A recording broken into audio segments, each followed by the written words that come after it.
Ce qui peut arriver parfois, quand tu es dans le monde corporate, c'est de devoir porter des décisions avec lesquelles tu es désaligné, qui viennent toucher tes valeurs personnelles.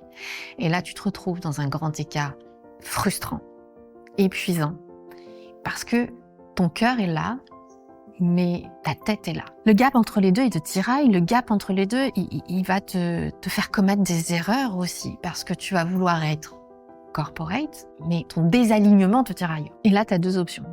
Soit tu es dans la résistance, et tu t'épuises parce que tu n'es pas aligné avec ça, et ça vient te bouffer de l'intérieur, clairement.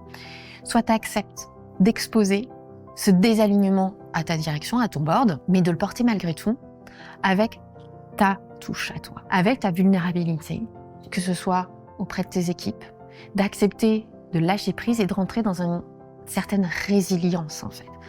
La résilience, c'est pas de la résignation. La résilience, c'est la capacité de voir, même dans une décision sur laquelle on n'a pas de prise, parce qu'on n'a pas la main sur toutes les décisions prises en entreprise, on n'est pas décisionnaire de tout, surtout dans le monde corporate, soit tu acceptes cette décision pour ce qu'elle est, et d'en faire le meilleur carburant pour la suite, pour ouvrir de nouvelles opportunités, parce que dans tout changement, il y a des opportunités à saisir.